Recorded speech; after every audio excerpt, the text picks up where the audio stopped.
সুন্দরী মেয়ে দাঁড়িয়ে আছে। ব্ল্যাকের 10 টাকার টিকিট 20 টাকা দিয়ে কিনে নিয়ে কোনো রকম ভিতরে বসলাম। হঠাৎ দেখি পাশে চেয়ারে সেই মেয়েটি আমার পাশেই বসেছে। আরে হবে নাকি আর কন্ডিশন রয়েছে, আরে টিকা তোর মনে একটা ভালো রয়েছে, হবে নাকি আর কন্ডিশন রয়েছে।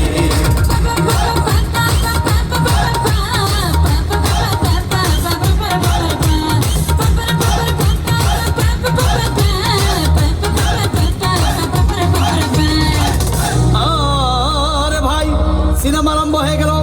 রাজ্জাক সাবান যখন প্রেমে হাবুডুবু খাচ্ছিল তখন আমার বুকের ভিতর ধূপধাপ শুরু হয়ে গেল। হাই, আমি যদি প্রেম করতে পারতাম। তখন দেখি পাশের সিটে বসা সেই মেয়েটি আমাকে চিমটি মেরেছে। আরে মনে নাকি আর কন্ডিশন রয়েছে, আরে টিকা তোর মনে একটা হাত রয়েছে, মনে নাকি আর কন্ডিশন রয়েছে।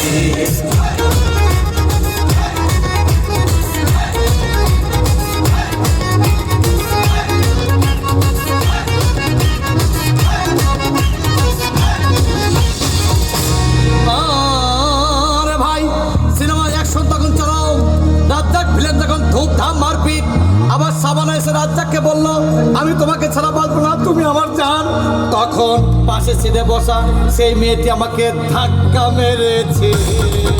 আরে মনে নাকি আর কন্ডিশন রয়েছে, আরে টিকা তোর মনে একটা হাত রয়েছে, মনে নাকি আর কন্ডিশন রয়েছে।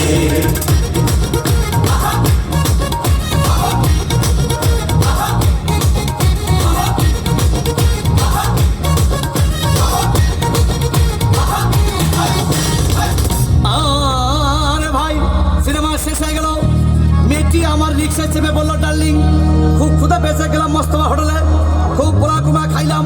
হঠাৎ দেখি বয় একটা 1000 টাকার বিল এনেছে। বিল না দেখে তখন আমার মাথা ঘুরেছে।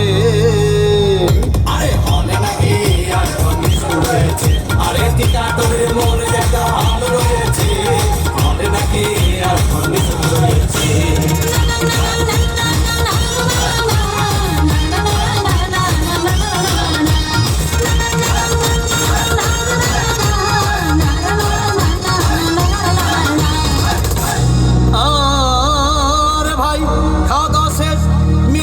হেসে বললো, ডার্লিং আজকের মতো চলে যাই বলে চলে গেল। আমি বাড়ি এসে রিক্সা থেকে নেমে রিক্সা ভাড়া দিতে গিয়ে দেখি মেয়েটি আমার পকেটে মেরে চলে গিয়েছে। আরে হবে নাকি আর কন্ডিশন রয়েছে, আরে টিকা তোর মনে একটা হাত রয়েছে, হবে নাকি আর কন্ডিশন রয়েছে, টিকা তোর মনে